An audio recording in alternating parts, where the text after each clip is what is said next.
But ಇನ್ನೂ ಒಂದು ಗಮನಿಸಬೇಕಾದ ವಿಷಯ ಪ್ರಶಾಂತ್, ಅದರ ಜೊತೆಗೆ 1857ರಲ್ಲಿ ಮಹಾಸ್ವಾತಂತ್ರ್ಯ ಸಂಗ್ರಾಮದ ಸಂದರ್ಭದಲ್ಲಿ ಈ ಪ್ರಯಾಗ್ರಾಜ್ನ ಪ್ರಯಾಗ್ವಾಲ್ಸ್ ಇದ್ರಂತೆ, ಅಂದರೆ ಪ್ರಯಾಗ್ವಾಲ್ ಬ್ರಾಹ್ಮಣರು, ಅವರ ಆದಾಯಕ್ಕೂ ಕುತು ಬರ್ತಾ ಇತ್ತು, ಅದೊಂದು ಚೂರು ಬೆಂಕಿ ಕಾವೇರ್ತಾ ಇತ್ತು. ಅಂದರೆ ಒಂದು ನಿಮ್ಮ ಟ್ಯಾಕ್ಸೇಷನ್ನಿಂದ ನಮ್ಮ ಆದಾಯಕ್ಕೆ ಕುಂದು ಬಂದಿದೆ.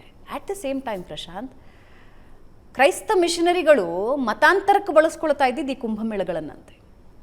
ಅಲ್ಲಿ ಬಂದು ಶೆಲ್ಟರ್ಗಳನ್ನ ಮಾಡ್ಕೊಳ್ತಾ ಇದ್ರಂತೆ. ಅಲ್ಲಿ ಬರೋ ಯಾರು ಮತಾಂತರಕ್ಕೆ ಒಳಗಾಗಬಹುದೋ ಅವರನ್ನು ಸೆಳೆಯೋ ಪ್ರಯತ್ನ ಮಾಡ್ತಿದ್ರಂತೆ. ಧಾರ್ಮಿಕ ಆಚರಣೆಗೆ ಬಂದ ಜಾಗದಲ್ಲಿ ನೀವು ಮಿಷನರಿಗಳನ್ನು ತಂದು ಮತಾಂತರಗೊಳಿಸ್ತಾ ಇದ್ದೀರಿ, ನಮ್ಮ ಆದಾಯಕ್ಕೂ ಕುತು ತರ್ತಾ ಇದ್ದೀರಿ, ನಮ್ಮ ಧಾರ್ಮಿಕ ಭಾವನೆಗೆ ಧಕ್ಕೆ ತರ್ತಾ ಇದ್ದೀರಿ ಅಂದ್ಬಿಟ್ಟು ನಿಧಾನಕ್ಕೆ ಈ ಪ್ರಯಾಗವಾಲ್ಸ್ ಏನು ಮಾಡಿದ್ರು, ಈ ಸ್ವಾತಂತ್ರ್ಯ ಹೋರಾಟಕ್ಕೆ ಯಾರು ರೆಡಿ ಆಗ್ತಾ ಇದ್ರು ಅವರಿಗೆ ಹೆಲ್ಪ್ ಮಾಡೋದಕ್ಕೆ ಶುರು ಮಾಡ್ತಾರಂತೆ. ಹಾಗೆ ಅವರು ಝಾನ್ಸಿ ರಾಣಿ ಲಕ್ಷ್ಮೀಬಾಯಿಗೂ ಹೆಲ್ಪ್ ಮಾಡಿದ್ರು ಅಂತ ಪ್ರತೀತಿ ಇರೋದು. ಸೊ ಡೈರೆಕ್ಟಾಗಿ ಅವರು ಯಾರು ಪ್ರಯಾಗ್ರಾಜ್ನಲ್ಲಿ ಇದ್ದವ್ರು ಯಾರೂ ಕೂಡ ಸ್ವಾತಂತ್ರ್ಯ ಸಂಗ್ರಾಮಕ್ಕೆ ಇಳಿಲಿಲ್ಲ, ಆದರೆ ಸ್ವಾತಂತ್ರ್ಯ ಸಂಗ್ರಾಮಕ್ಕೆ ಯಾರು ಇಳಿದ್ರು ಅವರಿಗೆ ಹೆಲ್ಪ್ ಮಾಡ್ತಾ ಹೋದರು. ಮುಂದುವರೆದಂತೆ 20ನೇ ಶತಮಾನದಲ್ಲೂ ಅದು ಮುಂದುವರ್ಕೊಂಡು ಹೋಗುತ್ತೆ. 1918ರಲ್ಲಿ ಮಹಾತ್ಮ ಗಾಂಧೀಜಿ ಹೋಗ್ತಾರೆ ಇಲ್ಲಿ ಪ್ರಯಾಗ್ರಾಜ್ಗೆ.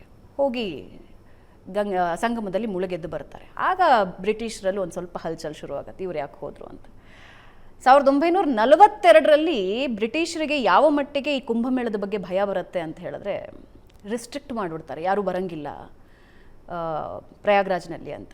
ಸೊ ಸ್ವಾತಂತ್ರ್ಯ ಸಂಗ್ರಾಮ, ಧಾರ್ಮಿಕತೆ ಮತ್ತು ನಮ್ಮ ಸಂಸ್ಕೃತಿ ಮೂರನ್ನೂ ಕೂಡ ಐ ಥಿಂಕ್ ಕುಂಭಮೇಳ ಪ್ರತಿಬಿಂಬಿಸುತ್ತೆ. ನಿಶ್ಚಿತವಾಗಿ. ಯಾಕೆಂದರೆ ಇಷ್ಟು ದೊಡ್ಡ ಪ್ರಮಾಣದಲ್ಲಿ ಯಾವುದೇ ಜನ ಸೇರ್ತಕ್ಕಂಥದ್ದು ಯಾವುದೇ ವಿದೇಶಿ ಪ್ರಭುತ್ವಕ್ಕೆ ಒಂದು ರೀತಿಯಾಗಿರ್ತಕ್ಕಂಥ ನೈಟ್ಮೇರ್ನ ಸಂಗತಿ ಆಗ್ಬೋದು.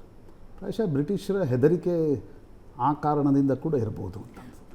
ಒಂದು ಕೋಟ್ಯಾಂತರ ಜನ ಒಂದು ಜಾಗದಲ್ಲಿ ಸೇರ್ತಾರೆ ಅಂತ ಹೇಳಿದ್ರೆ that is a best stage. ನಿಶ್ಚಿತವಾಗಿ.